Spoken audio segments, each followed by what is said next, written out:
வணக்கம் நேயர்களே, இன்றைய விவாத அரங்கம் நிகழ்ச்சிக்கு உங்களை வரவேற்பதில் பெரும் மகிழ்ச்சி. இன்றைய விவாத அரங்கம் நிகழ்ச்சியில் தமிழகம் சந்தித்துக் கொண்டிருக்கக்கூடிய ஒரு மிக முக்கியமான பிரச்சனை தான் இது. அரசியல் கட்சி என்பதை தொடர்ந்து அனைத்து மக்களும் ஒவ்வொருவரும் நேரடியாக பாதிக்கின்ற ஒரு பிரச்சனை. இதற்கு என்ன செய்வது என்பது குறித்து தான் நாம் பேச இருக்கிறோம். அதாவது மின் கட்டண உயர்வு என்பது ஒவ்வொரு முறையும் விவாதிக்கப்படக்கூடிய ஒரு விஷயமாக இருக்கிறது. அது ஒரு ஜனநாயக அமைப்பின்படி ஒவ்வொரு முறையும் குறைக்கு தீர்ப்பு நாளாக அல்லது மக்களிடம் நுகர்வோரிடம் கேட்டு விலை ஏற்றலாமா, விலையேற்றுவதற்கான காரணம் என்னென்ன இருக்கிறது, அதற்கான செலவுகள் நாங்கள் அரசு என்னென்ன செய்திருக்கிறோம், எதனால் விலையேற்றம் செய்கிறோம், என்னென்ன புது டிரான்ஸ்ஃபார்ம் வாங்கியிருக்கிறோம் போன்ற பல்வேறு வடிவங்களில் ஒரு விவாதம் நடத்தப்பட்டு ஒரு ஆரோக்கிய ஜனநாயக முறையாகத்தான் இந்த குறை தீர்ப்பு கூட்டங்கள் மற்றும் விலை ஏற்றலாமா என்கின்ற நுகர்வோர் கூட்டங்கள் போன்றால் நடைபெற்று நடத்தப்படுகிற ஒரு விஷயமாக இந்த விலையேற்றம் இருக்கிறது. அதாவது மின்கட்டண உயர்வு மட்டும். இந்த சூழ்நிலையில் ஒரு பத்திரிகையில் வந்திருப்பது போல் இரவோடு இரவாக மின் கட்டணத்தை 15 விழுக்காடு ஏற்றியிருப்பது என்ன செய்வது? இப்ப இன்றிலிருந்து மின் கட்டணம் ஏறியாகிவிட்டது. இந்த சூழ்நிலையில் இதை நாம் எவ்வாறு பார்ப்பது? அந்த அளவுக்கு ஒரு நிர்வாக சிக்கல் அரசுக்கு இருக்கிறதா? ஒழுங்குமுறை ஆணையம் இதற்கு என்ன பதில் சொல்கிறது? முறையான கருத்து கேட்பு கூட்டங்கள் நடைபெற்றதா? இதை நாம் எவ்வாறு பார்க்கிறது? ஏற்கனவே ஒரு வழக்கு இருக்கிறது. இந்த மின்கட்டண உயர்வை ரத்து செய்ய வேண்டும் என்று ஒரு வழக்கு இருக்கின்ற சூழ்நிலையில் அதற்கான தீர்ப்பு இன்னும் ஒரு 4-5 நாட்களில், ஒரு வாரத்துக்குள் வர இருக்கின்ற ஒரு சூழ்நிலையில் இரவோடு இரவாக இன்று ஏற்ற வேண்டிய அவசியம் என்ன?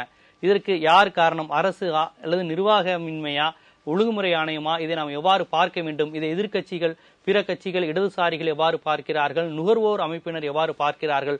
ஆளும் தமிழக அரசு என்ன பதில் சொல்கிறது என்கின்ற தளத்தில்தான் விரிவாக இன்றைய விவாத அரங்கம் பயணிக்க இருக்கிறது. இந்த விவாத அரங்கில் கலந்து கொண்டு பல்வேறு கருத்துக்களை எடுத்துரைப்பதற்காக காங்கிரஸ் கட்சியினுடைய முக்கிய பிரமுகர் ஜோதிமணி அவர்கள் நமது அரங்கிற்கு வந்திருக்கிறார்கள். அதிமுக ஆதரவாளர் கிஷோர் கேசாமி அவர்கள் இந்த அரங்கிற்கு வந்து இந்த விலையேற்றத்திற்கான காரணத்தை அதற்கான தரவுகளுடன் எடுத்துக் கூற இருக்கிறார்.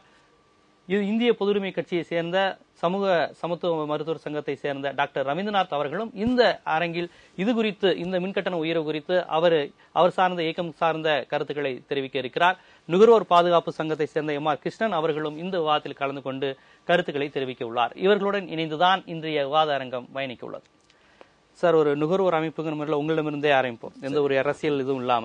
இப்ப இந்த மின் கட்டண உயர்வு 15 விழுக்காடுங்கிறது தவிர்த்திருக்க முடியாததா அல்லது தவிர்த்திருக்கலாமா? ஒரு அரசு இதை எப்படி செஞ்சிருக்கலாம்?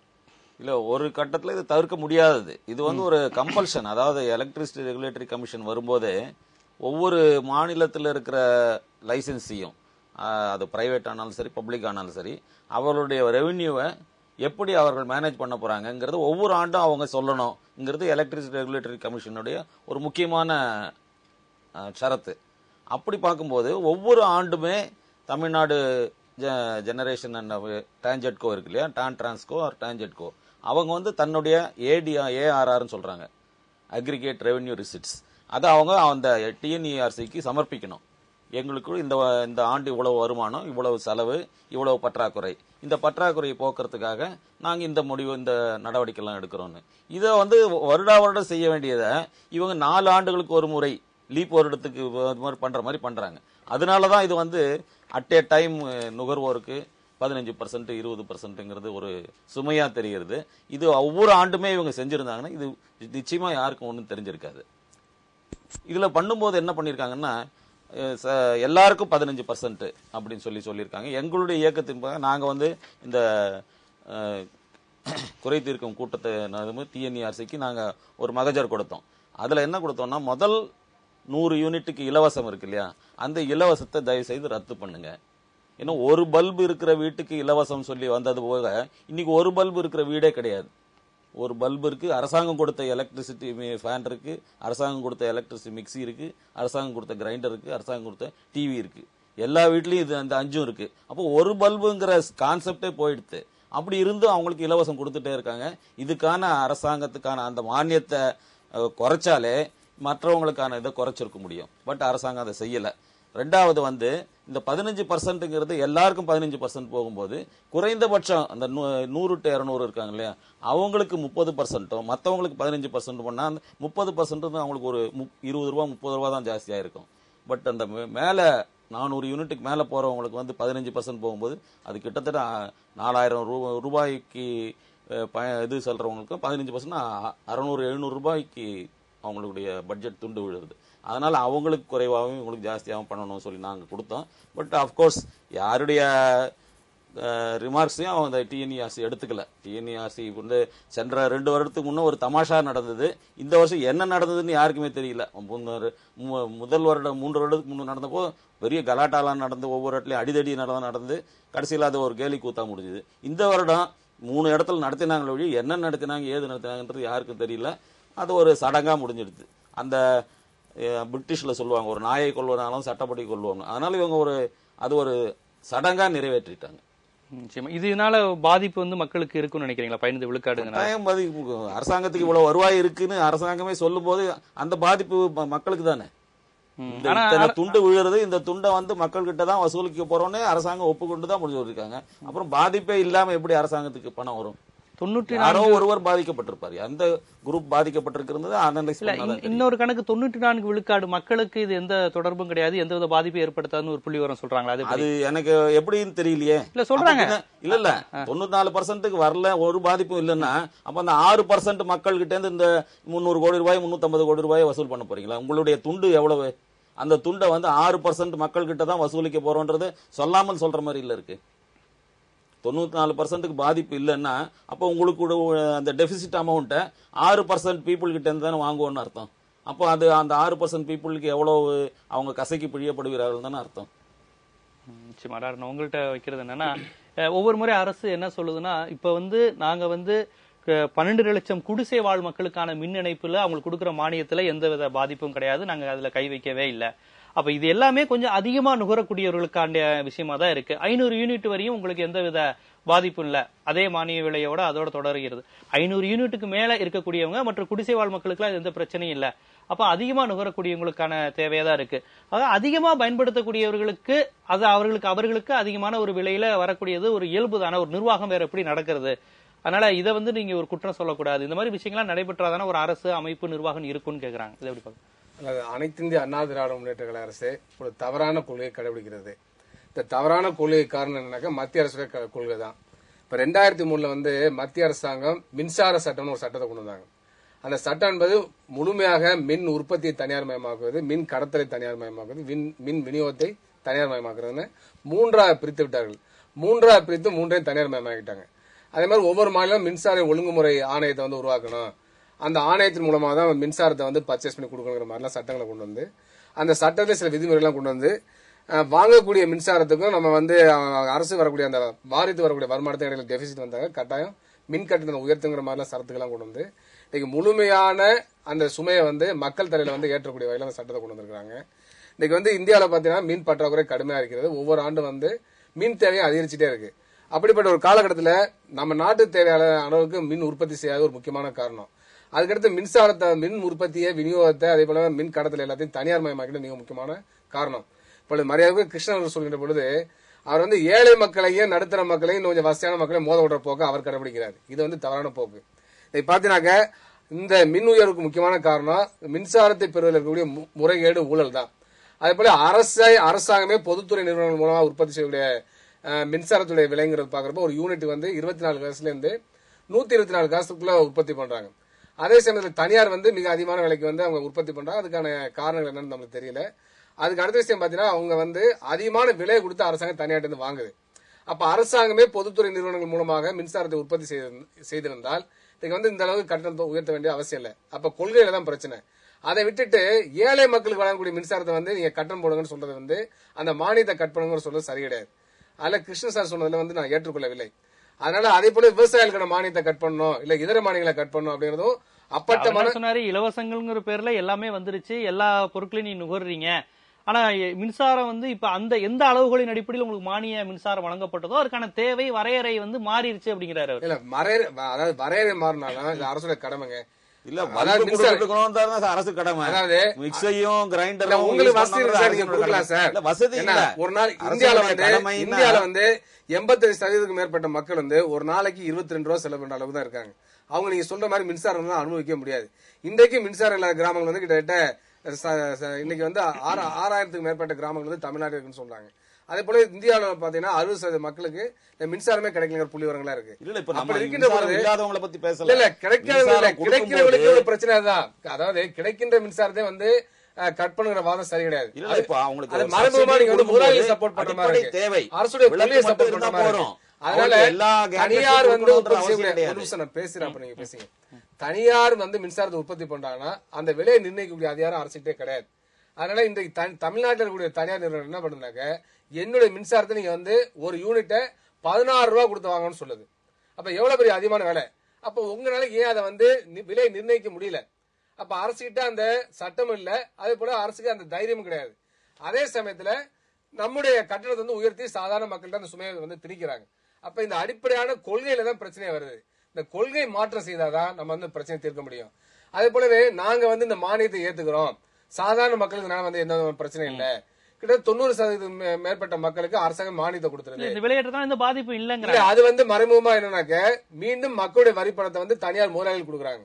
என்ன அர்த்தம்? அது விலையை ஏத்திடுவேன். இப்ப வந்து 5500 கோடி ரூபாய் அளவுக்கு வந்து கட்டண உயர்வு வந்திருக்கு. அப்ப அந்த கட்டண சுமையை நானே அரசாங்கமே ஏற்றுக்கொள்கிறேன், பொதுமக்களுக்கு சாதாரண மக்களுக்கு அந்த சுமையை நான் கொடுக்கலன்னு சொல்றது என்னன்னாக்க, இந்த 5500 ரூபாய் ஏற்றின பணத்தை யார்கிட்ட கொடுக்க போறாங்க? அரசு கஜானால இருந்து மானியமா கொடுக்க போகுது. அந்த அரசு கஜானாவுக்கு யார் காசு கொடுக்குறா? வரி பணம் தான், மக்கள் பணம் தான்.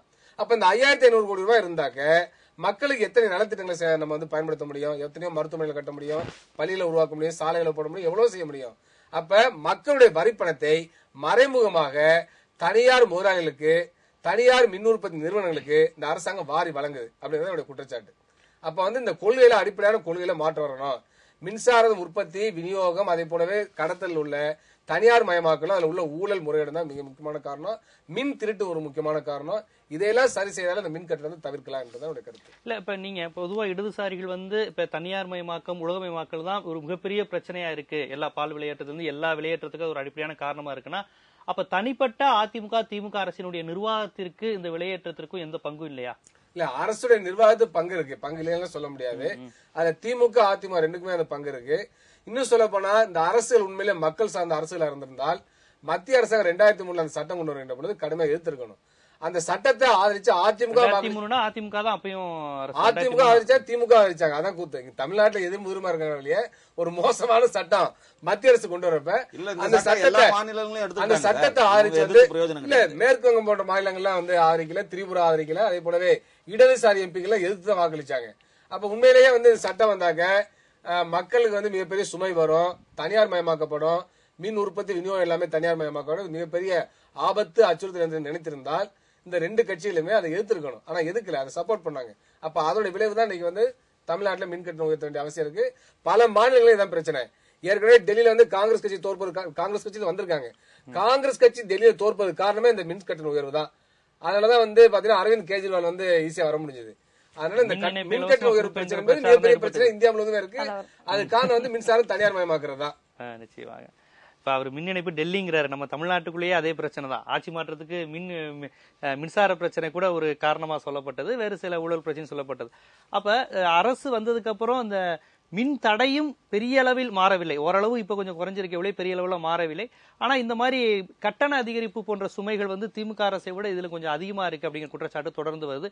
இப்போ ஒரே இரவோட இரவாக 15 விழுக்காடு ஒரேடியா ஏற்றுறது, பால் விலையா இருந்தாலும் எதுவா இருந்தாலும் விழுக்காடு கட்டண உயர்வை ஏத்துற விகிதம் வந்து ரொம்ப ஒரு ரொம்ப ஒரு கட்டுப்படிய இல்லாத அளவுக்கு இருக்கு. விலையேற்றம்ங்கிறது இந்த அரசுலதான் ரொம்ப அதிகமா இருக்கு, இந்த அதிமுக அரசுல அப்படிங்கிற அந்த குற்றச்சாட்டு எப்படி பாக்குறீங்க நீங்க? அது மின்சாரம் சம்பந்தப்பட்ட பல்வேறு நுணுக்கமான விஷயங்களை வந்து ஐயா அவர்கள் மிக தெளிவாக கூறியிருக்கிறார்கள். அதற்குள் நான் செல்ல விரும்பவில்லை. நான் கூற விரும்புவது ஒரு நீண்ட விளக்கமாகவே தரவிருக்கிறேன். என்றால் பல விவாதங்களில் மேம்போக்காக பேசுகிறோமே தவிர அதன் ஆழமாக அதற்குள் செல்வதில்லை. நம் என்ன பிரச்சனை, இது எதனால் ஏற்பட்டுகிறது என்பதை நாம் அதற்குள் செல்வதில்லை.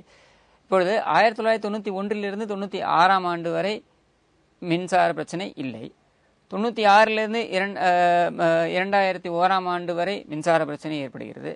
2001 2006 அனைத்து அண்ணா திராவிட முன்னேற்ற கழக ஆட்சி பதவியிலிருந்து விலகும் பொழுது மின்மிகையாக விட்டு செல்கிறார்கள்.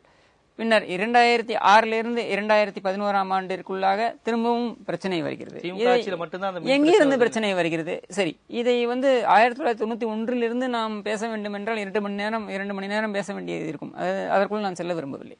சமீபத்திலேயே ஏற்பட்டுள்ள பிரச்சனை எதனால் ஏற்பட்டுள்ளது, எதனால் நாம் இந்த தட்டுப்பாட்டை சந்திக்கிறோம், எதிர்கொள்கிறோம் என்பதை பார்ப்போம். அதாவது 2008 அக்டோபர் மாதம், நவம்பர் மாதம் இவர்கள் அந்த மின் தட்டுப்பாடு என்பது உச்ச நிலையை அடையும் பொழுது இவர்கள் மின் வாரியத்தில் ஒரு முடிவை எடுக்கிறார்கள். தனியாரிடமிருந்து ஏற்கனவே பெறப்பட்டு வருகின்ற மின்சாரத்தை அதிகப்படுத்துவோம், புதிய மின் ஒப்பந்தங்களை தனியாருடன் போடுவோம் என்று அவர்கள் அந்த முடிவை எடுக்கிறார்கள். அதன் அடிப்படையில் 27ஆம் தேதி பிப்ரவரி 2009 ஆண்டு இவர்கள் ஒரு ஒப்பந்தத்தை போடுகிறார்கள். அந்த ஒப்பந்தத்தின் அடிப்படையில் இவர்கள் ஒரு புதிய விலையை, அதிகமான ஒரு விலையை நிர்ணயம் செய்து, அப்பொழுதைய திராவிட முன்னேற்ற கழகத்தை சார்ந்த ஆற்காடு வீராசாமி அவர்கள் அந்த ஒப்பந்தத்தை, அவர்தான் அந்த அமைச்சர், அவர் அந்த ஒப்பந்தத்தை மேற்கொள்கிறார். அப்போது அந்த ஒப்பந்தத்தை மேற்கொள்ளும் பொழுதே மின்சார ஒழுங்குமுறை அவர்களை எச்சரிக்கை செய்கிறது. நீங்கள் இப்படி ஒரு புதிய ஒரு விலையை நிர்ணயம் செய்யும் பொழுது ஏற்கனவே இருக்கக்கூடிய ஒப்பந்தத்தின் அடிப்படையில் புதிய விலை நிர்ணயம் என்பது அந்த பழைய ஒப்பந்தத்திற்கும் பொருந்தும் என்று ஆகிவிடும். அதனால் அந்த ஒப்பந்தங்களை ரத்து செய்து விடுங்கள் என்று சொல்கிறார். ஆனால் அதை கேட்கவில்லை. கேட்காமல் அதை ரத்து செய்ய முடியாது, அவை 2014 ஆண்டு வரை அது தொடரட்டும், 2008 ஆண்டிலிருந்து 2014 ஆண்டு வரை அது தொடரட்டும், அவை தொடரட்டும், நாங்கள் இதை புதிதாக போடுவோம் என்று இவர்கள் போடுகிறார்கள். அது மட்டுமல்லாது, மன்னிக்கவும், நான் குறிப்புகளிலிருந்து படிக்கிறேன், ஏனென்றால் நம் சில தேதிகளும் சில விவரங்களும் குறிப்புகள் தான் எடுத்து சொல்ல முடியும். 22/5/2009 இவர்கள் பிளஸ் 17/5/2010 500 மெகாவாட் மின்சாரத்திற்காக இவர்கள் ரிலையன்ஸ் நிறுவனத்திடம், டாடா நிறுவனத்திடம் போடுகிறார்கள், ஒப்பந்தம் போடுகிறார்கள். அதாவது 1587 மில்லியன் யூனிட் மின்சாரத்திற்கு இவர்கள் ஒப்பந்தம் போடுகிறார்கள். அங்கே மீண்டும் விலை உயர்த்தப்படுகிறது. அதாவது 4.74 பைசாவிலிருந்து 6.75 பைசா வரை இவர்கள் யூனிட்டிற்கு என்று ஒப்பந்தம் போடுகிறார்கள். இதன் அடிப்படையில் இவர்கள் வாங்குகிறார்கள், கூடுதல் மின்சாரங்கள் பெறப்படுகிறது. இதற்காக 254 கோடி ரூபாய் அதிகப்படியாக செலவு செய்கிறார்கள் ஆண்டிற்கு.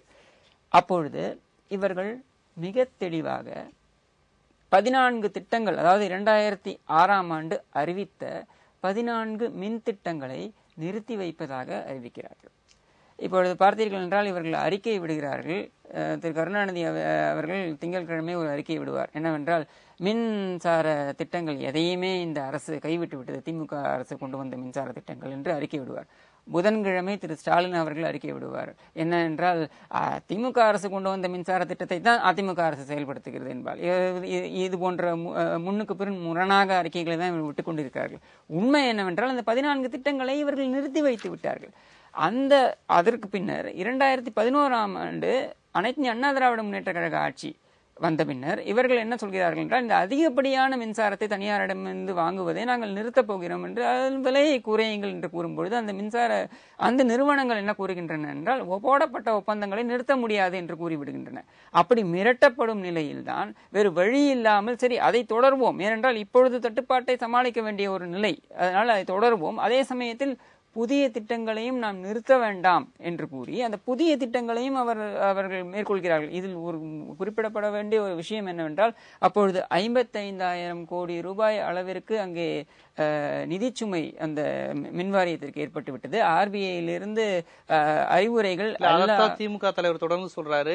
ஏன் அதாவது இவங்க அந்த ஒழுங்குமுறை ஆணையத்துக்கு பணம் இருக்கு, நிறைய செலவு இருக்குங்கிற மாதிரி விஷயங்களை அதிமுக சொல்லும் போது, நாங்க போட்ட திட்டங்களின் அடிப்படையில தான் அங்க செலவாக நிறைய திட்டங்கள், அதுக்கான பணம் ஒதுக்கப்பட்டதனுடைய விளைவுதான் இவ்வளவு செலவு அடிக்கடி சொல்றாரு. அதாவது நாங்க ரிலையன்ஸோட ஒப்பந்தம் போட்டோம், நாங்க டாடாவோட ஒப்பந்தம் போட்டோம், நாங்க இடைக்காலமாக நாங்கள் மின்சாரத்தை தனியாரிடமிருந்து நாங்கள் வாங்கிக் கொள்கிறோம், இதை வாங்க வேண்டும் என்பதற்காக நாங்கள் திட்டங்களை நிறுத்தி வைக்கிறோம் என்று நீங்களே அறிவிக்கிறீர்கள். பின்னர் அந்த திட்டங்களுக்காக செலவு செய்தோம் என்று நீங்களே கூறினால் அதை எப்படி ஏற்க முடியும்? 55,000 கோடி ரூபாய் அளவிற்கு நீங்கள் சுமையை வைத்தது உண்மைதானே? அது நிதிநிலை அறிக்கையில் இருக்கிறது, அதை மறுத்து பேச யாராலும் முடியாது. அப்படி என்கிற நிலையில் ஆர்பிஐயிலிருந்து அறிவுரை வருகிறது, எல்லா நிதி நிறுவனங்களுக்கும் அறிவுரை வருகிறது, தமிழ்நாடு மின் வாரியத்திற்கு நிதி கொடுக்க வேண்டாம், நிதி அளிக்க வேண்டாம் என்று வருகிறது. அதையும் மீறி இவர்களை போல எடுத்தேன் கழுத்தேன் என்று 14 திட்டங்கள் என்று அறிவிக்கவில்லை, 7 திட்டங்களை அறிவித்தார்கள். 7 செயல்படுத்தப்பட்டு அந்த திட்டங்கள் எல்லாம் எப்படி எல்லாம் செயல்படுத்தப்பட்டிருக்கின்றன என்பதை நீங்க பார்க்க வேண்டும். ஏனென்றால் 27 ஆகஸ்ட் 2013 திரு கருணாநிதி அவர்கள் ஒரு நீண்ட அறிக்கையை வெளியிடுகிறார். இந்த திட்டம் செயல்படுத்தப்படவில்லை, அந்த திட்டம் செயல்படுத்தப்படவில்லை என்று. அதெல்லாமே உண்மைக்கு புறம்பான தகவல் என்று திட்டவட்டமாக அறிவிக்கிறோம். ஏனென்றால் இப்பொழுது எல்லாமே, அதாவது இணைய வசதி வந்துருச்சுங்க. இன்னைக்கு நீங்க டான்ஜெட்கோட வலைதளத்துக்கு போனீங்கன்னாக்க மைல்ஸ்டோன், அதாவது மைல்கல் வாரியாக எந்தெந்த தேதிகளில் எந்தெந்த திட்டங்கள் நிறைவேற்றப்பட்டுள்ளன, அறிவிக்கப்பட்டுள்ளன, நிறைவேற்றப்பட்டுள்ளன, அவைகளின் கால அவகாசம் என்ன என்பதெல்லாம் மிக தெளிவாக அங்கே இருக்கிறது. நான் உங்கள்ட்ட அப்படியே வர, அதாவது திமுக அரசுல ஒரு மிகப்பெரிய ஒரு பிரச்சாரமாவே அதிமுக பண்ணாங்க. இருட்டு, ஆற்காடு வீராசாமி, மின்சாரமே கனவுலாம் நிறைய மெசேஜ் கிண்டல் அடிச்சதெல்லாம் எல்லாருக்கும் தெரியும். இப்ப அதிமுக அரசு வந்தவொடனே திமுகவுடைய அணுகுமுறையிலிருந்து மாறிடுச்சுங்கிற ஒரு விஷயம் சொல்றாரு. இன்னொன்னு, திமுகவினுடைய அந்த தவறான செயல்பாடுகளுடைய விளைவுதான் இன்னைக்கு வரை இந்த வெளியேற்றத்துக்கான காரணம்னு அதிமுக சொல்றதை நீங்க எப்படி பாக்குறீங்க? நிச்சயமா மாறித்தான் இருக்கு திமுக இருந்து அதிமுக அணுகுமுறை. அப்ப 4 மணி நேரம் மின்வெட்டு, அறிவிக்கப்பட்ட 2 மணி நேரம் விண்வெட்டு, அறிவிக்கப்படாத 4 மணி நேரம் மின்வெட்டு. இப்ப அறிவிக்கப்பட்ட 4 மணி நேரம் மின்வெட்டு, அறிவிக்கப்படாத 8 மணி நேரம் மின்வெட்டு. சென்னையில டிவி ஸ்டுடியோக்கள்லாம் இருக்கிறதுனால கட் பண்றது கிடையாது. கிராமங்கள்ல மின்வெட்டு தான், மின்வெட்டு மட்டும்தான் இருக்கு, மின்சாரம் எங்க இருக்கு? நீங்க கரூருங்கனால உங்களுக்கு அந்த புறநகர் பகுதி தெரியும். அங்கதான் இருக்கேன் நான். அதாவது என்ன பிரச்சனைனா, மின்சாரம் கொடுத்து நீங்க ஒரு மின்சார கட்டணத்தை உயர்த்துறதுங்கிறது ஒரு விதம், அதுவே விவாதத்துக்குரியது. நான் வரேன். மின்சாரமே கொடுக்காம வெறும் மின்வெட்டு மட்டுமே பண்ணிக்கிட்டு இருக்கிற அரசு 3 வருட காலத்துல 2 முறை மின் கட்டணத்தை இது இவ்வளவு தூரம் உயர்த்துறதுங்கிறது ஏற்றுக்கொள்ள முடியாது. இப்ப அவர் சொன்னாரு 91 இருந்து 96 வரைக்கும் மின்சாரம் 2001 இருந்து 2006. அது ஒரு ஹாப்பேக்ட் ட்ரூத், ஹாப்பேக்ட் லை. என்னன்னா, உங்களுக்கு 2006 வரைக்குமே இருக்கு, 91 இருந்து 96 இருக்குது, 96 இருந்து 2001 வரைக்கும் இருக்கு. பிரச்சனை என்ன அப்படின்னா, திமுக ஆட்சி மட்டும் பிளாக் பண்ணிட்டாரு அவரு. பாதி உண்மை என்னைக்குமே டேஞ்சர் ஆனது. அப்ப என்ன இஷ்யூனா, தமிழகத்திலோட மின் கட்டமைப்பு நீங்க பாருங்க. நீர் மின்சாரம், அனல் மின்சாரம், அணு மின்சாரம். நீர் மின்சாரங்கள் அனைத்தும் காமராஜர் அவர்களால் காங்கிரஸ் ஆட்சியில் கொண்டு வரப்பட்டது. அதற்கப்புறம் அனல் மின்சாரம் நெய்வேலி, அதுவும் மத்தியில் உள்ள காங்கிரஸ் அரசால் கொண்டு வரப்பட்டது. அணு மின்சாரம் கல்பாக்கம், கூடங்குளம், இதுவும் மத்தியில் உள்ள காங்கிரஸ் அரசால் கொண்டு வரப்பட்டது. தமிழகத்தின் ஒட்டுமொத்த மின் உற்பத்தியை மத்தியிலும் மாநிலத்திலும் இருந்த காங்கிரஸ் அரசுகள் மட்டுமே உற்பத்தி செய்தன. இவங்க 2 பேருமே, திமுகவும் அதிமுகவும், என்ன திட்டம் கொண்டு வராங்க? நாங்க இவ்வளவு பெரிய திட்டங்களை சொல்றோம். நெய்வேலி ஒரு பெரிய திட்டம், கூடங்குளம் ஒரு பெரிய திட்டம். கூடங்குளத்துல மின் உற்பத்தி இன்னும் ஆகல. இல்ல, இப்ப அந்த ஆகிட்டு இருக்கிற கொஞ்சமாவது நான் சொல்றேன். இரண்டா கல்பாக்கத்துல ஆகிட்டு இருக்கு, அதெல்லாம் ஓட்டிட்டு இருக்கு. அப்புறம் நீர் மின்சாரம் எல்லாம் காமராஜர் தான், அத்தனை அணைகள் திட்டம் கூட அவர் தான் கொண்டு வந்தார். இந்த மாதிரி ஒரு பெரிய திட்டங்களை கூட இவங்க 2 பேருமே கொண்டு வர முடியல. ஏன் அப்படின்னா, குழந்தைக்கு கூட தெரியும். ஏன்னா உங்களுக்கு மின்சார திட்டங்கள்ல என்ன எதிர்பார்க்கிறாங்களோ அது கிடைக்காது. பிடபிள்யூடி மாதிரியோ இல்ல ஒரு ஹைவேஸ் மாதிரியோ இருக்காது. அவ்வளவுதான் நான் சொல்லலாம், அது எல்லாருக்கும் புரியும். அப்ப இதுதான் இவங்க பிரச்சனை. இவங்களுக்கு தமிழகத்தை பத்தி எந்த சிந்தனையும் கிடையாது, தொலைநோக்கு திட்டங்கள் கிடையாது. இன்னைக்கு எதா பண்ண இன்னைக்கு எதா வருமா, அதுதான் இவங்களோட திட்டம். போல காமராஜர் 3 கோடி மக்களுக்கு யோசிச்சு திட்டம் போடல, 6 கோடி மக்களுக்கு யோசிச்சு திட்டம் போடாரு. அன்னைக்கு மக்கள் தொகை 3 கோடி தான். அதனாலதான் இன்னைக்கு நம்ம 6 கோடி மக்கள் சமாளிக்கிறோம். இப்ப ஒவ்வொன்னா பழுதாகுது. இப்ப இவர் சொல்ற மாதிரி 2006 திமுக அரசோட பிற்பகுதியிலிருந்து ஏன் பிரச்சனை வருது அப்படின்னா, ஒவ்வொன்றுமே ஒரு யூனிட். நீங்க தூத்துக்குடியில பாத்தீங்கன்னா 1 யூனிட் பழுதாயிரும், 2 யூனிட் ஓடும், 2 யூனிட் பழுதாயிரும், 3 கோடி ஓடும். அப்ப 800 பழுதாயிரும். இப்படியே பழுதடைஞ்சுக்கிட்டு வருது. அப்ப மின்சார பற்றாக்குறை ஏற்படுது. அப்புறம் இப்ப நீங்க எல்லாமே அவர் சொன்ன மாதிரி எல்லாமே ஒரு மெக்கானைஸ் ஆயிருச்சு. அப்ப மின் திட்டங்களோட உற்பத்தி அதிகமா, தொழில் நகரங்கள் அதிகமாயிருச்சு. இன்னைக்கு பாத்தீங்கன்னா கரூர், திருப்பூர், ஈரோடு, சேலம், கோயம்புத்தூர், வெள்ளூர், இந்த மாதிரி மிகப்பெரிய தொழில் நகரங்கள் இருக்கு. அதுதான் தமிழகத்தை ஒரு முன்னேறிய முகமா காட்டுது. இந்த தொழில் நகரங்களுக்கு அரசாங்கத்துக்கு ஒரு சம்பந்தம் கிடையாது. அந்த பகுதி மக்கள் தங்களோட சொந்த உழைப்புல உருவாக்கிட்டது. குறைஞ்சபட்சம் இவங்க மின்சாரம் கூட அவங்களுக்கு தரல. பிரச்சனை என்ன, தமிழ்நாடு காங்கிரஸ் கமிட்டியின் தலைவர் இளங்கோவன் அவர்கள் இந்த பிரச்சனை வர்றதுக்கு முன்னே இந்த பிரச்சனையை தமிழகத்துல முதல் எழுப்புனது அவர் தான். 15 ஒரு பக்கம் மின்சாரமே இவங்க உற்பத்தி பண்ணல, இன்னொரு பக்கம் மின்சாரம், காற்றாலை மின்சாரத்தை நம்ம மக்கள், நம்ம தொழிலதிபர்கள் உற்பத்தி பண்றாங்க. அவங்களுடைய சொந்த பணத்தை போட்டு கடன் வாங்கி, அதுல தமிழக அரசாங்கத்திற்கு எந்த அரசாங்கம் வந்தாலும் பங்கு இல்ல. அவங்களுடைய மின்சாரம் 3 ரூபாய்க்கு வாங்காம இவங்க 15 ரூபாய்க்கு வாங்குறாங்க. அப்ப ஒரு யூனிட் 3 ரூபாய்க்கு வாங்க வேண்டியதை 15 ரூபாய்க்கு வாங்கினா 5 மடங்கு மின்சாரம் வாங்க வேண்டிய இடத்துல 1 மடங்கு மின்சாரம் தான் வாங்குறீங்க. அப்ப லாஸ். ஓபனா ஒரு ரூபாய் 35 பைசா ஒரு யூனிட்டுக்கு நத்தம் விஸ்வநாதன் லஞ்சம் வாங்குறாரு அவர் சொல்லியாச்சு. நீங்க முடிஞ்சா என் மேல டிஃபமேஷன் வழக்கு போடுங்க, மான நஷ்ட வழக்கு போடுங்க, நான் எதிர்கொள்றேன்னு இளங்கோவன் சொல்லிட்டார். இன்னைக்கு வரைக்கும் அதிமுக மக்கள் முதல்வர்களிட்ட இருந்தோ, மக்களுக்கு அல்லாத முதல்வர்களிட்ட இருந்தோ, இல்ல மின்வெட்டுத்துறை அமைச்சர்கிட்ட இருந்தோ எந்த பதிலும் கிடையாது. அப்ப ஊழல் நடந்திருக்கிறது என்பது உண்மை. அப்ப ஒரு ஊழல் மட்டும்தான் இவங்க இதுல செய்யறாங்களே ஒழிய மின்சாரத்துல உங்களுக்கு வந்து மின்சார உற்பத்தியோ பகிர்மானமோ எதுவும் செய்யல. அப்புறம் அந்த லாஸ வந்து பஞ்சாயத்தில் மூலம் கட்டுப்படுத்தலாம் மணிசங்கரை இருந்து டீசென்ட்ரலைசேஷன் ஒரு பாலிசி கொண்டு வந்து ஒரு மீட்டிங் போட்டாரு. அதை இவங்க 2 பேருமே தமிழகத்திலிருந்து போகல. அதை வந்து ஒரு மாற்று இதை வந்து பண்ணவே இல்லை. அடுத்தது ஒரு பேப்பர்ல அறிக்கை விட்டாங்க, முன்னாள் மக்கள் முதல்வரா இந்நாள் மக்கள் முதல்வர், ஏன்னா நாங்க வந்து எல்லாத்தையும் வந்து சோலார் மயமாக்குறோம், சூரிய மின்சாரம் வரும்னு. அப்ப என்ன வந்து 2000 இதுக்குள்ள ஒரு அறிக்கையெல்லாம் வெளியிட்டாங்க. அதுல வந்து 500 மெகாவாட்டுக்கு தான் வந்து டெண்டரே வந்தது. 24 மெகாவாட்டுக்கு தான் டெண்டர் கிளியர் ஆச்சு. இன்னைக்கு வரைக்கும் அது வேலை தொடங்கல. சோ இஷ்யூ என்னன்னா, இது ஒரு செயல்படாத அரசு, மக்கள் விரோத அரசு. மின்வெட்டுல மட்டும் இவங்க கை வைக்கல, பேருந்து கடனை வந்து 3 மடங்கு ஏத்திட்டாங்க. அதுக்கப்புறம் பால் விலை வந்து விவசாயிகளுக்கு பிரயோஜனம் இல்லாம மக்களை மட்டும் பாதிக்கிற ஒரு பால் விலை ஏற்றம். அதுக்கப்புறம் வீட்டு வரி வந்து சதுர அடிக்கு ஒரு கிராமங்கள்ல சாதாரண கூலி தொழிலாளர்கள் வாங்குற வீட்டுல சதுர அடிக்கு வந்து கணக்கு போட்டு வீட்டு வரி வாங்கின ஒரே புரட்சிகரமான அரசாங்கம் ஜெயலலிதா அவர்களோட அரசாங்கம். முந்தான சத்தமே இல்லாம வில்லங்க சர்டிபிகேட் சேர்த்திருக்காங்க.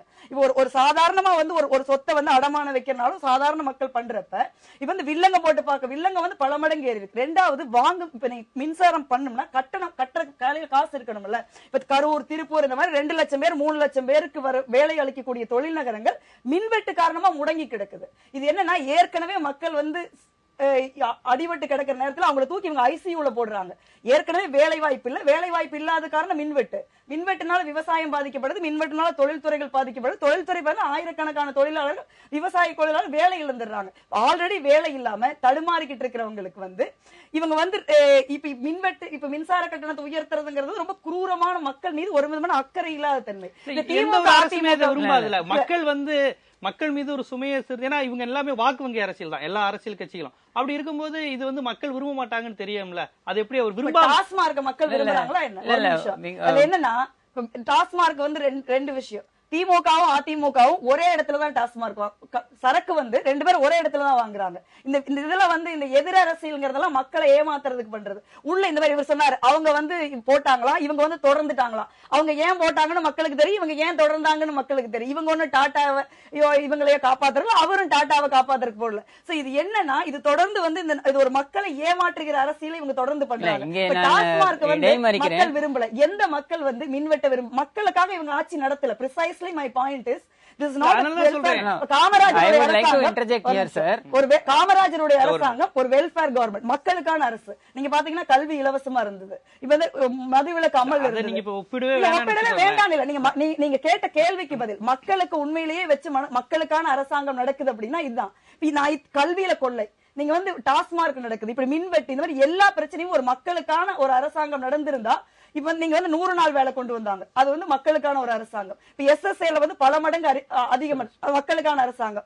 இப்ப சாதாரணமா படிக்கிற பசங்களுக்கு கடன், வங்கி கடன் கொடுக்கப்படும், கல்வி கடன் கொடுக்கப்படும், கல்வி கடனுக்கான வட்டி அரசாங்கம் கொடுக்கும், காங்கிரஸ் மக்களுக்கான அரசாங்கம். சோ இப்படி ஃபுட் செக்யூரிட்டி பில் வந்தது, அது மக்களுக்கான அரசாங்கம். நீங்க வந்து மக்களுக்கான அரசாங்கம்ங்கிறத இப்ப எல்லாரும் நடத்துறாங்க, பல மாநிலங்கள் நடத்துது, மத்தியில் இருக்கிற காங்கிரஸ் அரசாங்கம் செஞ்சதை நான் சொல்றேன். இப்ப RTI வந்தது, தகவல் மக்களுக்கு போகணும்னு நினைச்சாங்க. இன்னைக்கு வந்து இங்க என்ன நடக்குது, ஏதாவது டிரான்ஸ்பரண்டா இருக்குதா?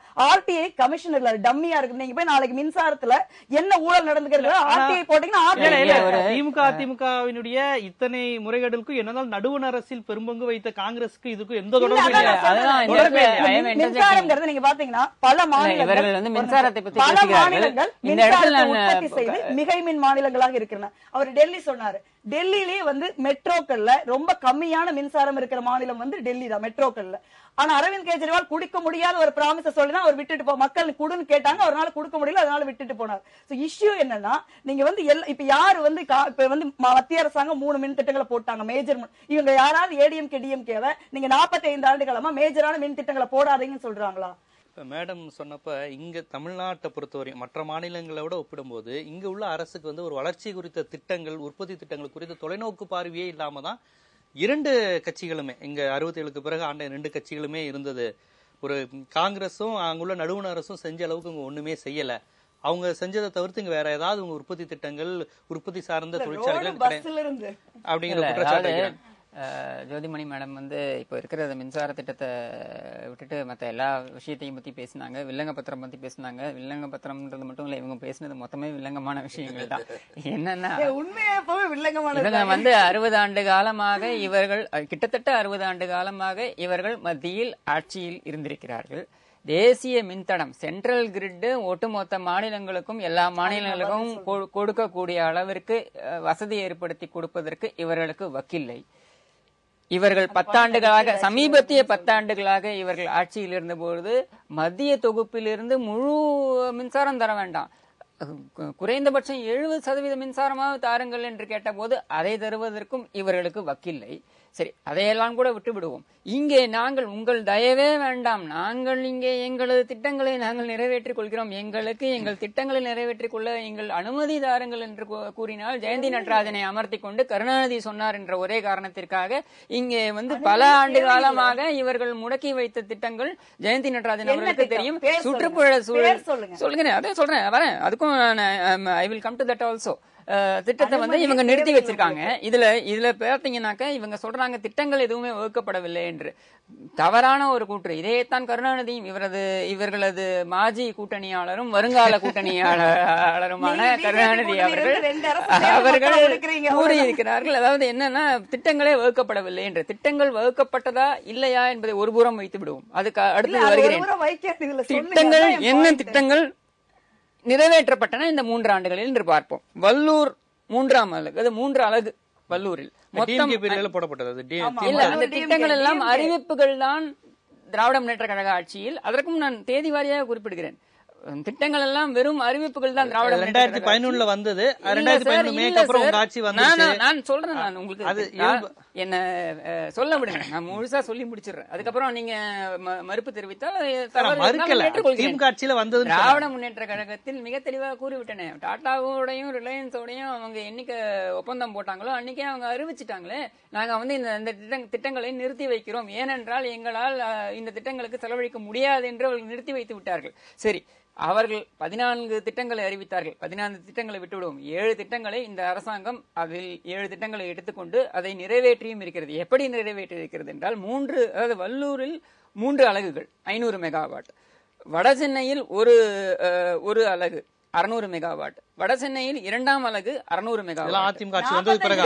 நான் சொல்கிறேன், ஒரு நிமிடம் நான் சொல்லி முடித்து விடுகிறேன். தூத்துக்குடியில் 2 அலகுகள் 1000 மெகாவாட், மொத்தம் 7 திட்டங்கள். சரி, இவையெல்லாம் எங்கெங்கே எப்படி நடந்தன? வல்லூரில் 1ஆம் அலகு அக்டோபர் 2010ஆம் ஆண்டு நிறைவு பெற வேண்டியது. எப்பொழுது நிறைவு பெற்றது? 29/11/2012ஆம் ஆண்டு, அதாவது அனைத்து அண்ணா திராவிட முன்னேற்ற கழக ஆட்சியின் பொழுது நிறைவு பெற்றது. எப்பொழுது நிறைவு பெற்றிருக்க வேண்டியது?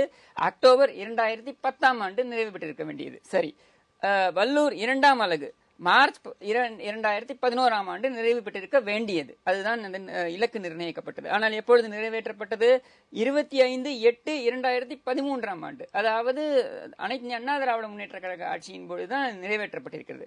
வல்லூர் 3ஆம் அலகு செப்டம்பர் 2012ஆம் ஆண்டு நிறைவேற்றப்பட்டிருக்க வேண்டியது. ஆனால் திராவிட முன்னேற்ற கழக ஆட்சியில் எதையுமே செய்யவில்லை, அவர்கள் கிடப்பில் போட்டார்கள். எப்பொழுது நிறைவேற்றப்பட்டது? பிப்ரவரி 2014ஆம் ஆண்டு, அதாவது 60% 2011ஆம் ஆண்டிற்கு பிறகுதான் செய்யப்பட்டிருக்கிறது. இதையெல்லாம் நீங்கள் எங்கே ஊர்ஜிதப்படுத்தலாம்? வெப்சைட்டுக்கு போங்க, நீங்க பாருங்க. மின்தடை மின் உற்பத்தியும் உயர்ந்திருக்கிறது. இப்போ இவர்கள் சொன்னார்கள் தனியாரிடமிருந்து ஐயா அவர்கள் சொன்னார்கள் 15 ரூபாய் 16 ரூபாய் கொடுத்து நீங்கள் தனியாரிடமிருந்து வாங்குகிறீர்கள் என்று. எப்பொழுது தனியாரிடம் வாங்குகிறார்கள்? 15 ரூபாய் கொடுத்து 3% மின்சாரம் மட்டுமே, மொத்த கொள்முதலில் 3% மின்சாரம் மட்டுமே அவ்வாறு வாங்கப்படுகிறது. அதுவும் எப்பொழுது? அந்த உற்பத்தி அதிகமாக போகும்பொழுது, சீசனல், அதாவது இந்த எக்ஸாம் டைம் இது போன்ற சமயங்களில் அந்த உற்பத்தி நுகர்வு அதிகமாக இருக்கும் பொழுது, அது அந்த தேவை அதிகமாக இருக்கும் பொழுது இவர்கள் உற்பத்தி அந்த அளவுக்கு வருவதில்லை. அதனால் அதை அவர்கள் அதிகப்படுத்துகிறார்கள். சரி, அதை கூட விட்டு விடுவோம். இப்பொழுது வடசென்னை அலகு 1 23/5/2011ஆம் ஆண்டு நிறைவு பெற வேண்டியது. 2014ஆம் ஆண்டு பிப்ரவரி தான் நிறைவு பெற்றது. அதுவும் 60% 2011ஆம் ஆண்டிற்கு பிறகு எடுத்துக்கொள்ளப்பட்டிருக்கு. இப்படி எல்லாமே நீங்கள் இவ்வளவு ஒரு விலையேற்றம் செய்ய வேண்டிய காரணம் வந்திருக்கு. விலையேற்றம், அதாவது சார், தேசிய அளவிலேயே மின்சார பிரச்சனை என்பது ஒரு எப்படி தண்ணீர் பிரச்சனை எப்படி தேசிய அளவில் ஒரு பெரிய தேசிய அளவிலேயே தேசிய அளவிலேயே மற்ற பெரிய மாநிலங்களோட கூட தானே சொல்றாங்க விலை ஏற்றம் கூட அது 4 ஆண்டுகளுக்கு ஒரு முறை வருவதனால் அந்த விலையேற்றத்தை வேண்டுமானால் கூட என்று சொல்லலாம். அந்த விலையை பார்த்தால் இவர்கள் இப்பொழுது ஆட்சி செய்து கொண்டிருக்கும் கர்நாடக மாநிலத்தை விட விலை கம்மி தான். நிச்சயமா நான் உங்கள்ட்ட முன்வைக்கிறது வந்து அதை விட அதிகமான மின்வெட்டு அங்கே இருக்கிறது. டாக்டர் பேசலாம். அதாவது இந்த பிரச்சனை வந்து திமுகவும் அதிமுகவும் லாவணி கட்சி பண்றாங்க. அதுக்கடுத்து பாத்தீங்கன்னாக்க அவங்க வந்து எதிரும் புதிருமா இருக்காங்களே அடிப்படையான விஷயத்துல வந்து ஒன்னா இருக்காங்கன்னு மேடம் வந்து குற்றச்சாட்டு வைக்கிறாங்க. அதாவது தனியார் மயமாக்குறதுல தனியார்ட்டு இருந்து வாங்குறதுல 2 பேருமே பங்கு இருக்குன்னு அவங்க சொன்னாங்க. இதே குற்றச்சாட்டு தான் காங்கிரஸ் மேல வைக்கிறாங்க. இல்ல நீங்க கொஞ்சம் பேசுறது வாய்ப்பு விடுங்க. என்னன்னாக்க அந்த 2003 அந்த சட்டம் கொண்டு வர பொழுது அதிமுக ஆதரிச்சது, திமுக ஆதரிச்சது. அதே சமயத்துல பாத்தீங்கன்னா எதிர்கட்சி காங்கிரஸ். ஆமா, காங்கிரஸ் எதிர்கட்சி. இன்றைக்கு பாத்தீங்கன்னா பல மோசமான சட்டங்கள் கொண்டு வரப்ப காங்கிரஸ் கட்சியுடைய ஆதரவு வந்து ராஜ்யசபால கேட்டிருக்காங்க. அது காங்கிரஸ் கட்சி தயாரா இருக்கு. பல சட்டங்கள் வரப்போகுது. இடதுசாரிகள் எதுக்க போறோம், காங்கிரஸ் ஆதரிக்க போறாங்க. பிஜேபி மதவாத கட்சி சொல்றீங்க, எல்லாம் உண்மைதான், இல்லைன்னு சொல்ல முடியாது.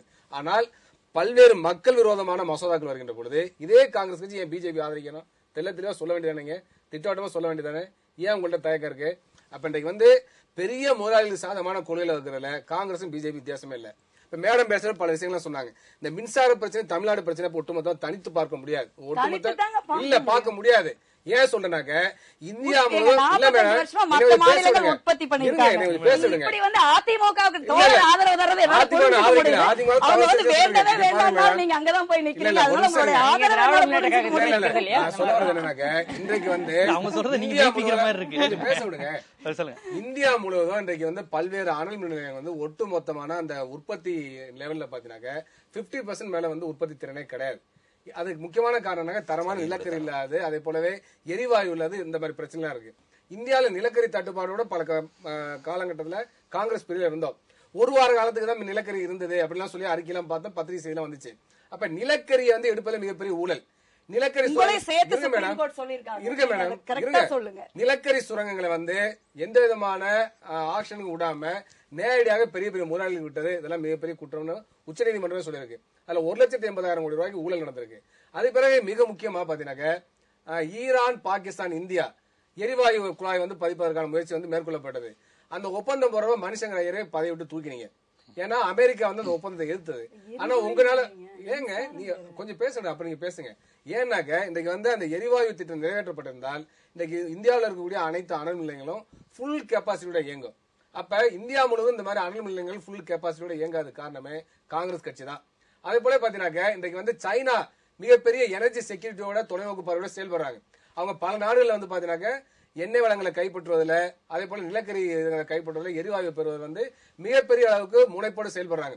சமயத்தில் பாத்தீங்கன்னா புட்டினுக்கும் அந்த நாடு சீனாவுடைய அதிபருக்கு இடையில ஒரு ஒப்பந்தம் கிட்டத்தட்ட $150 பில்லியன் அளவுக்கு ரஷ்யா வந்து சீனாவுக்கு எரிவாயு வழங்குறது சொல்லி ஒப்பந்தம் போட்டிருக்காங்க. ஆனா இந்தியா சார்பில் என்ன முயற்சி பண்ணப்பட்டது? காங்கிரஸ் கட்சி காலத்துல என்ன முயற்சி பண்ணீங்க? பிஜேபி காலத்துல என்ன முயற்சி பண்றாங்க? இப்ப என்ன பண்றாங்கன்னாக்க ஆஸ்திரேலியாவில போய் தனியார் நிலக்கரி சுரங்கத்தை வாங்கினதுக்காக மக்களுடைய சேமிப்பணத்தில் இருக்கக்கூடிய ஸ்டேட் பேங்க்ல இருந்து 6,200 கோடி ரூபாய் ஒரு தனியார் அதானி என்ற நிறுவனத்துக்கு வந்து பிஜேபி கவர்மெண்ட் போகுது. அதே கவர்மெண்ட் காங்கிரஸ் கேள்வி குறிப்பிட்டிருக்காங்க. அதுக்கு என்ன ஸ்டேட் பேங்க் எப்படி கொடுக்கலாம் தெரிவிச்சீங்க? நாங்க எதிர்ப்பு தெரிவிக்கிறோம். வெறும் விமர்சனம் பண்ண மட்டும் போதாது. காங்கிரஸ் பார்லிமெண்ட் நிறுத்துச்சு. நீங்க வந்து உண்மை சொல்லுங்க. சொல்ல உண்மையான சொல்றோம். 2 நாள் கருப்பு மக்கள் அரசு 1000 தானே சொல்லிட்டாங்க வந்ததுல இருந்து. என்ன காமராஜர் ஆட்சி தான் சொன்னாங்க அவங்க. காமராஜர் ஆட்சி தான் சொன்னாங்க. மக்கள் அரசுன்னு அந்த ரைட் டு இன்ஃபர்மேஷன் ஆக்ட் கொண்டு வந்து, ஃபுட் செக்யூரிட்டி ஆக்ட் கொண்டு வந்து மக்கள் அரசுன்னு சொன்னாங்க. மக்கள் நல அரசா இருந்தா காங்கிரஸ் ஏன் இவ்வளவு படுதோல்வி அடையணும்? அதை பத்தி பின்னாடி பேசுவோம். அதனால வந்து இன்னைக்கு என்ன பிரச்சனை? வெஸ்ட் பெங்கால்ல தோத்தது காரணமே காங்கிரஸ் கட்சி தாங்க. காங்கிரஸ் கட்சியில மாற்றான் தாய் மனப்பான்மை தான். இன்னும் சொல்ல போனா இடதுசாரி ஆளுகின்ற மாநிலங்களுக்கு தேவையான ரேஷன் பொருட்களை வழங்குறதுல போதை நிதி கொடுக்கறதுல வாங்கப்பட்டது. தமிழ்நாட்டில இருந்து அதே குரல் வந்தது. அவர் சொல்றதுல ரொம்ப முக்கியமான விஷயம் ஆளுகின்ற பொழுது எதிர்க்கட்சி ஆளுகின்ற மாநிலங்கள் முழுமையான சப்போர்ட் செய்யறதே கிடையாது. அதாவது வந்து இந்த 2003 தனியார்களுக்கு ஆதரவாக, தனியார் மீதுக்கு ஆதரவாக பாரதிய ஜனதா அரசில் வாஜ்பாய் காலத்தில் போடப்பட்டதை எதிர்க்கட்சியா இருந்த காங்கிரஸ் ஆதரித்தது. இப்ப இவங்க வந்து அதிமுக, திமுக போன்ற ஒரு மாநில கட்சிகளை விமர்சிப்பது வந்து எந்த விதத்துல நியாயம்? தப்பித்துக் கொள்வதற்காக இங்க வந்து ஸ்டேட்டோட நிக்கிறாங்க. அதான் வந்து ஏடிஎம்கே சாதகமா பேசி ஏடிஎம்கே சாதகமா சொல்லுங்க. எங்க சாதகமா சொல்லுங்க?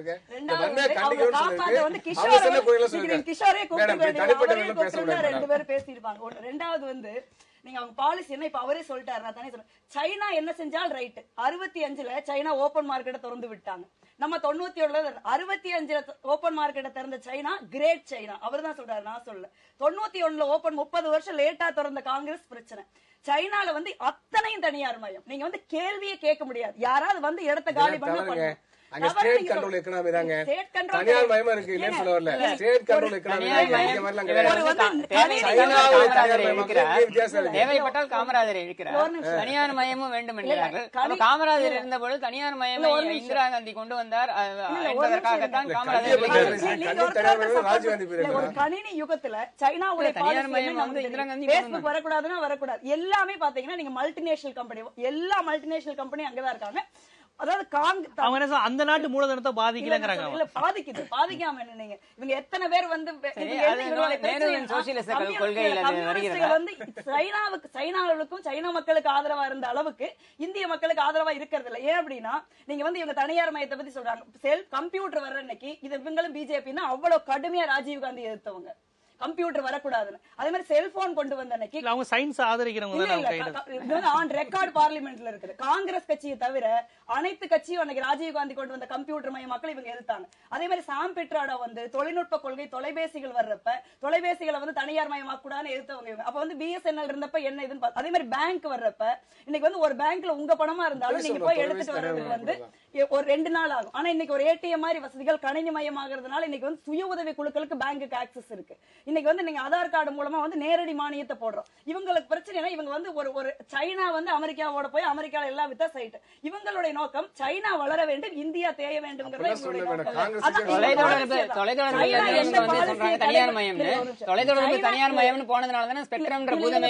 சைனா எந்த பாலிசியை கடைபிடித்து வளர்கிறதோ அது நியாயம், சரி. அதாவது அந்த பாலிசி 30 வருஷம் கழிச்சு இந்தியா வளர்ந்துடக்கூடாது. அதான் இவங்களுடைய, அதான் இவர் அதுல என்ன அவங்களுக்கு அவங்க இந்தியால தான கட்சி நடத்துறாங்க. அப்ப அது அவங்களுக்கு தெரியலையே. அதனாலதான் மக்கள் ஒரு பிரைமரி எதிர்கட்சியா இருந்த ஒரு கட்சியை நீங்க வந்து இன்னைக்கு 3 ஸ்டேட்டுக்கு தேஞ்சிருச்சு. அதுதான் இஷ்யூ. அவங்க இந்தியால கட்சி நடத்தணும் தெரியல. அவங்க எப்பவுமே அது ஒரு நீண்ட வாதம். 3 ஸ்டேட்ல இருக்கிறீங்கன்னு சொல்றாங்க. அவங்க எத்தனை ஸ்டேட்ல இருக்காங்கன்னு கேளுங்க. தேசிய கட்சியா இருக்காங்க, அவங்க எத்தனை ஸ்டேட்ல இருக்காங்கன்னு கேளுங்க. ரெண்டாவது 20% ஓட்டு இந்த அலையில எங்கள் நம்பி ஜனங்க போட்டிருக்காங்க. போன டைம் எதிர்கட்சியா இருந்த பாஜக 18.6%. மின் உற்பத்தி 2 விஷயம் தான். நீங்க மின் உற்பத்தி செஞ்சீங்கன்னா ஏராளமா மின்வெட்டு இல்லாம தொழில்கள் நடந்தது அப்படின்னா உங்களுக்கு வந்து மக்கள் மத்தியில வேலை இருக்கும், பணப்புழக்கம் இருக்கும், நிறைய வரி செலுத்துவாங்க.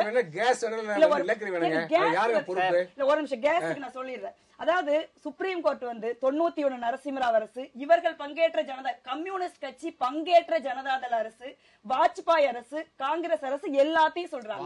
அப்ப என்ன அந்த ஊழல் சொல்றாங்க, ஊழலோ இழப்போ சொல்றாங்களோ அதை 4ஆ பிரிச்சு எல்லாருக்கும் போனா அதுல கம்யூனிஸ்டுகளுக்கு வரும். 1.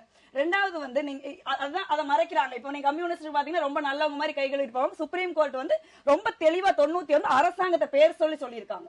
நரசிம்மராவ் அரசு, கம்யூனிஸ்டுகள் பதவி எல்லா அரசையும் பேர் சொல்லி சுப்ரீம் கோர்ட் ஆன் ரெக்கார்ட் சொல்லிருக்கு. அதே மாதிரி நிலக்கரி சுரங்கங்கள் இருந்த மாநிலங்கள் பெரும்பான்மை பிஜேபி, ஒண்ணு வந்து நவீன் பட்நாயக் இருக்கிற மாநிலங்கள் தானே. காங்கிரஸ் மிகப்பெரிய தலைவர்கள்லாம் அதுல ஈடுபட்டாங்க. என்னன்னா நிலக்கரி வந்து நீங்க வந்து என்னைக்கு வந்து அது இன்னைக்கு கோர்ட்ல இருக்கு. நிலக்கரி ஊழல் அப்படின்னா யாரா இருந்தாலும் அதுக்கு தண்டிக்கப்பட வேண்டும். அங்க எந்த கட்சியா இருந்தாலும் அன்னைக்குதான் வந்து நீங்க சொல்ல முடியும். 2Gல வந்து இன்னைக்கு ரெக்கார்ட் இருக்கு, 2-3 பேர் எஃப்ஐஆர் ஆயிருக்கு. ஆனா நிலக்கரியை பொறுத்தவரை சுப்ரீம் கோர்ட் யாரு மேல எஃப்ஐஆர் போடல. இன்னைக்கு வந்து போட முடியாதுன்னு வேற சொல்றாங்க. 2 டைம் பிரைம் மினிஸ்டர் மேல போட்ட கேஸ் தள்ளுபடி பண்ணிருக்குது சுப்ரீம் கோர்ட். அதனால சொல்லலாம் அந்த இழப்பீடுங்கிறது எல்லா அரசாங்கங்களையும், கம்யூனிஸ்ட் அரசாங்கங்கள் உட்பட எல்லா அரசாங்கங்களும் சரி, அது வந்து நாட்டுக்கு இழப்பு இருந்தா அது எல்லா கட்சி சுப்ரீம் கோர்ட் சொல்லுங்க. நீங்க ஜனதாதளத்துல இவங்க சுப்ரீம் கோர்ட் 91ல இருந்து எல்லா அரசாங்கங்களும்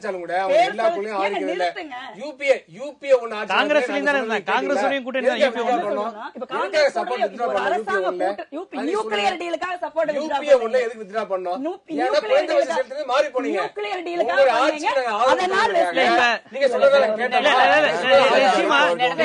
ஒரே ஒரு நிமிஷம். நியூக்ளியர் டீலுக்காக காங்கிரஸ் காரணம் சொன்னார் இவர் வெஸ்ட் பெங்கால் ஆட்சியர். நியூக்ளியர் டீலுக்காக நீங்க வாபஸ் வாங்குனீங்க. எவ்வளவு பெரிய தேச விரோத மின் உற்பத்தி பத்தி பேசுறாங்க. அன்னைக்கு நியூக்ளியர் டீலுக்காக இவங்க வாபஸ் தமிழ்நாடு இஷ்யூக்கு வர்றப்ப இதுல 2 இஷ்யூ இருக்கு. ஒரு அரசாங்கத்துடைய கடமை பேசிக்கா மக்கள் மீது சுமை ஏத்தாது. இப்ப இவரே சொன்னார், நான் சொன்ன 45 வருஷமா நீங்க என்ன பண்ணீங்க கேட்டா 2010 இருந்து நான் திட்டம் போடுறேங்கிறார். 67 இருந்து இவங்க மாத்தி மாத்தி ஆள்றாங்க. நான் சொல்றதான் அவரும் சொல்றாரு. 45 வருடங்களா வந்து 40 வருஷத்துக்கு திட்டமே மோசமா இருக்குங்க.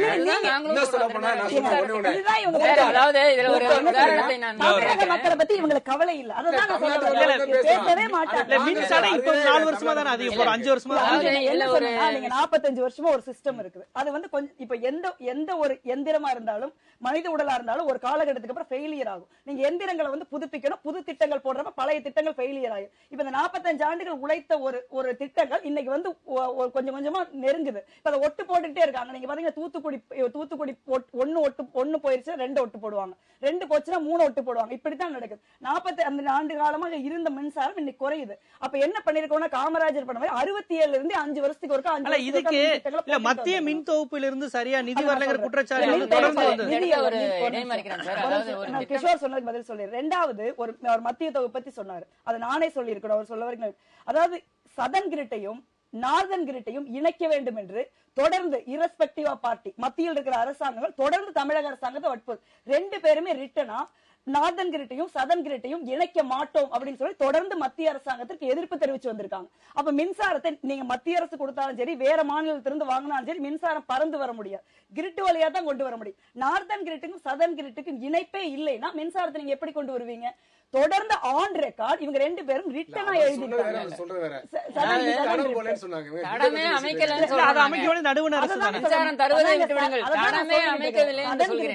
நார்தன் கிரிட்டையும் இணைக்கிறதுக்கு அதுதான் தடம். கிரிட் தான் இங்கிலீஷ் தடத்தை தான் இங்கிலீஷ்ல கிரிட்னு சொல்றேன். தடத்தை இணைக்கிறதுக்கு இவங்க 2 பேரும் ஆன் ரெக்கார்டு மறுத்திருக்காங்க. கடைசியா வந்து உங்களுக்கு வந்து ஆற்காடு வீராசாமி அவர்கள் ரொம்ப ஒரு லெட்டர் எழுதுறாரு. நீங்க வந்து அந்த மின் தட்டுப்பாடு வருதுல்ல வந்தப்ப அவர் ரியலைஸ் பண்ணி தப்பு பண்ணிட்டு உணர்ந்து ரொம்ப ஆஃப் லேட் அவர் ஒரு லெட்டர் எழுதுறாரு. இணைக்கலாம் பர்மிஷன். அதை இவங்க வந்து திருப்பி ஆற்காடு வீராசாமி அவங்க எழுதின லெட்டரை இவங்க வித்ட்ரா பண்றாங்க. அவர் எழுதின லெட்டர் இவங்க வித்ட்ரா பண்ணி தொடர்ந்து ஆன் ரெக்கார்ட்ல இருக்கு. யாராவது பாத்துக்கலாம் சார். இவங்க வந்து திரும்ப அதாவது இவங்களுக்கு தேசிய கட்சிகளுக்கு நோக்கம் இல்லை. அவர்களுக்கு நோக்கம் என்னன்னா தனியாரிடம் வாங்குவதன் மூலம் ஊழல் பண்ண வேண்டும். அதுக்குதான் அந்த கொள்கை காங்கிரஸ் ஆட்சி. நான் என்ன சொல்றேன், சதன் கிரிட்டி நார்தன் கிரிட்டி இணைச்சிட்டா நீங்க அரசாங்கத்திட்ட மின்சாரம் வாங்க. அதனால திமுக அரசுக்கு என்ன லாபம்? அவங்க அப்படி செய்யறது சொல்றாரு 3 ரூபாய்க்கு வாங்க வேண்டிய மின்சாரத்தை நீங்க 15 ரூபாய்க்கு ஊழலுக்கான வாய்ப்புகளை தொடர்ந்து பயன்படுத்துறாங்கிறது தான் என்னுடைய பாயிண்ட். இவங்களுக்கு எதுலயுமே அப்படியே இருந்தா கூட எதுக்கு மக்கள் மீது சுமை என்னன்னா இவங்களுக்கு பொறுப்பு இல்ல. இப்போ மேடம் வந்து புல்டோஸ் பண்ணி பேசுறாங்க, அருமையா பேசுறாங்க. ஆனா இவங்க பேசுற அளவுக்கு இவங்கள்ட்ட அங்க செயல்ல ஒண்ணும் இல்ல. எவ்வளவுதான் சபை கட்டினாலும் உண்மை முகத்திற்கு எதிரே நிற்கிறது. ஒண்ணுமே இல்ல. இப்போ இவர்களுடைய தேசிய கொள்கைகள் எப்படி இருக்குன்னு பாருங்க. ஆந்திர மாநிலத்தை பொறுத்தவரையில், அதாவது முன்னாள் ஆந்திர மாநிலம் தெலுங்கானா ஆந்திரான்னு பிரிக்க முன்னாடி இருந்த ஆந்திர மாநிலத்தில் உற்பத்தி செய்யப்படும் அந்த மின்சாரம் அத்தனையுமே அந்த மாநிலமே பயன்படுத்திக் கொள்ளலாம் என்று அவர்கள் ஒரு முடிவை எடுக்கிறார்கள், கொள்கை முடிவை எடுக்கிறார்கள். தமிழகத்தை பொறுத்தவரையில் நெய்வேலியிலிருந்து நம்ம மின்சாரத்தை கொடுக்கணுமா, கர்நாடகத்திலேருந்து இவங்க ஆட்சி செய்யற கர்நாடகத்திலேருந்து இவங்க தண்ணி தரமாட்டாங்களாம். ஆனா இங்க இருந்து மின்சாரத்தை மட்டும் நாம் கொடுத்து விட வேண்டுமா? எல்லாமே ஒரு இல்ல இது வந்து ஒரு பொதுவான பிரச்சனை. இது வந்து முல்லை பெரியார் கர்நாடகத்தை இதோட சொல்றாங்க. மாநில நலன் பத்தி பேசுறாங்க. மாநில நலனுக்கு வர நானு மாநில நலனை பொறுத்த வரைக்கும் இப்ப ஒரு சின்ன உதாரணம். 2007ஆம் ஆண்டு உடன்கூடி ஒரு நிமிஷம் நடந்துக்கு என்ன காரணம் நீங்க பதில் சொல்ல வேண்டியது அதான் சொல்றேன். பதில் சொல்லணும்னா நீங்க பேசுறது இல்ல நீங்க ஒரு சுத்தி கதை சொல்றீங்க. இதுல முக்கியமான விஷயம் வந்து இந்த அரசு வந்து மக்கள் அரசு அம்மா உணவகம், அம்மா மருந்தகம் போன்ற பல்வேறு விஷயங்களை மலிவு விலையில தரவங்க. மின்சாரத்துக்கு வந்து மின்சாரத்துக்கான திட்டங்கள் போடப்பட்டிருக்கிறது. உற்பத்தி மானியம் கொடுக்கறவங்க இது அடிப்படையான விஷயம். அடிப்படையான விஷயமும் கொடுத்து கொண்டிருக்கிறோம். என்ன இங்க பிரச்சனைன்னா, இப்ப பாருங்க, இப்போ ஒரு தேசிய நலன் என்ன மாநில நலன் என்றதை நீங்க பாருங்க. ஒரு உதாரணத்தை கொடுக்குறேன். இவங்க வந்து உடன்குடி திட்டம் அறிவிக்கிறார்கள். 2007ஆம் ஆண்டு படரோடமாக உடன்குடி திட்டம் அறிவிக்கப்படுகிறது. Tamil Nadu electricity board, TNEB, BHEL உடன் சேர்ந்து இருவரும் 26 முறையே 26% விழுக்காடுகள் பங்கு கொண்டு மிச்ச 48 விழுக்காடுகள் பங்கு வந்து தனியார் என்று அறிவித்து இவர்கள் ஒரு திட்டத்தை அறிவிக்கிறார்கள். உடனே இவங்க ஆட்சிக்கு வந்த உடனே, அனைத்து அண்ணா திராவிட முன்னேற்ற கழக ஆட்சிக்கு வந்த உடனே இவங்க சொன்னாங்க, முன்னாள் முதல்வரா இந்நாள் மக்கள் முதல்வரான்னு. அவர் எந்நாளும் மக்கள் முதல்வர் தான். அவர் வந்து அப்பொழுது ஒரு இதை கொண்டு வர்றாரு. அவங்க என்ன சொல்றாங்கன்னா, உங்களுடைய அதாவது சினிமா தனமா சொல்லணும்னா உங்க பொங்க சோறு வேணா உங்க பூசாரி தனமா வேணா முதல்ல இடத்த காலி பண்ணுங்க. தமிழ்நாடு எலக்ட்ரிசிட்டி போர்டு முழுக்க முழுக்க பிஹெச்இலும் வேண்டாம், உங்க மத்திய அரசாங்க நிறுவனம் வேண்டாம், உங்க தனியாரும் வேண்டாம், நீங்க முதல்ல வெளியில போங்கன்னு சொல்லிட்டு டிஎன்இபி கம்ப்ளீட்டா எடுத்துக்கோன்னு சொன்னாங்க. அது மட்டும் இல்ல, இவங்க விஜய் மல்லையாக்கு 9,000 கோடி தூக்கி கொடுப்பாங்க, இவங்க அம்பானிக்கும் அதானிக்கும் தூக்கி கொடுப்பாங்க. என்எல்சி பிரச்சனைக்கு 250 கோடி ரூபாய்க்கு பிரதமர் 3 வாட்டி முதல்வருக்கு தொலைபேசியில் தொடர்பு கொண்டு விவாதம் செய்கிறார்கள். நீங்க 250 கோடி கொடுப்பீங்களா 300 கோடி கொடுப்பீங்களான்னு. அங்க 9,000 கோடி தூக்கி தனியாருக்கு கொடுத்துறீங்க.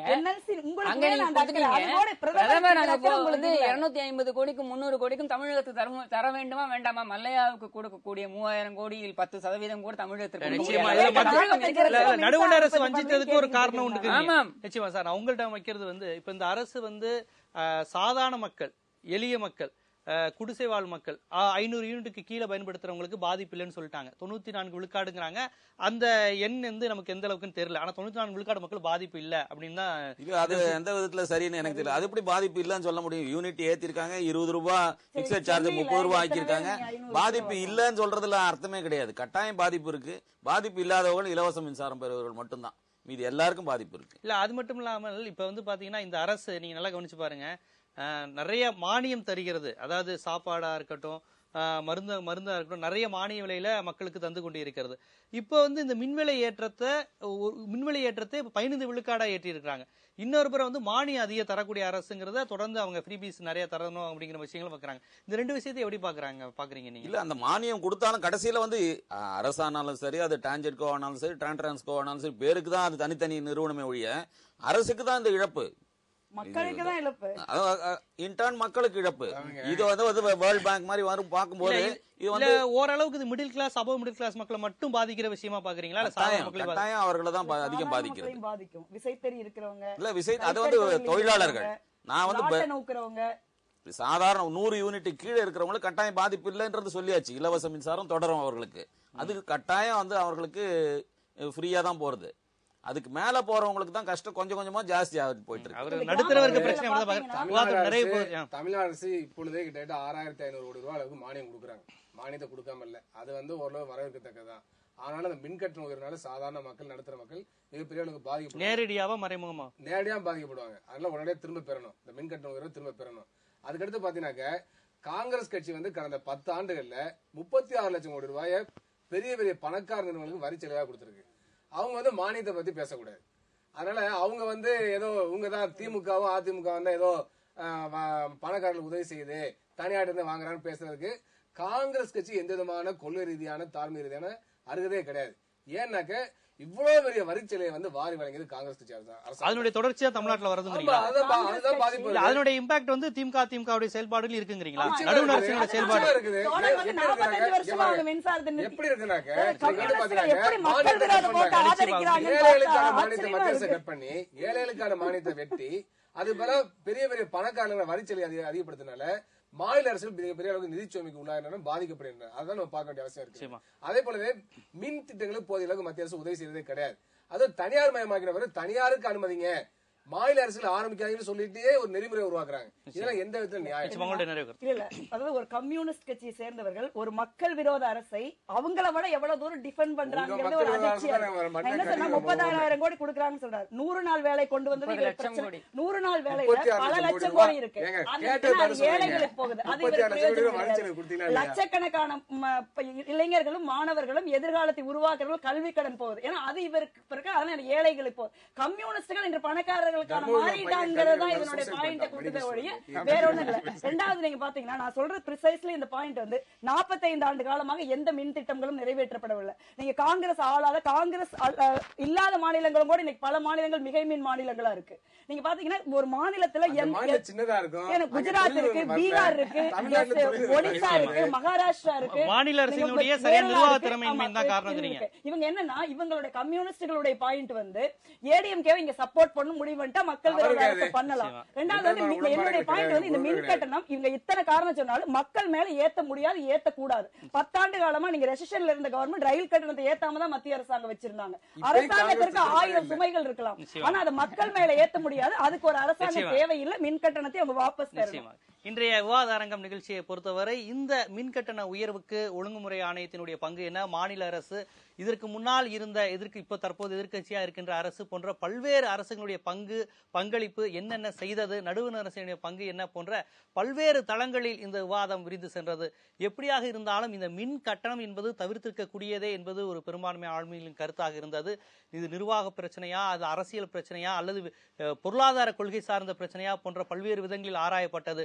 இதில் நடுத்தர மக்களாக இருந்தாலும் அடித்தட்டு மக்களாக இருந்தாலும் நேரடியாகவும் மறைமுகமாகவும் முழுமையாக பாதிக்கப்படுகிறார்கள். இந்த கட்டண உயர்வு அபிரதமாக இருக்கிறது, இது உடனடியாக தவிர்த்திருக்க வேண்டும் என்பதே அனைவருடைய கருத்தாகவும் இருக்கிறது.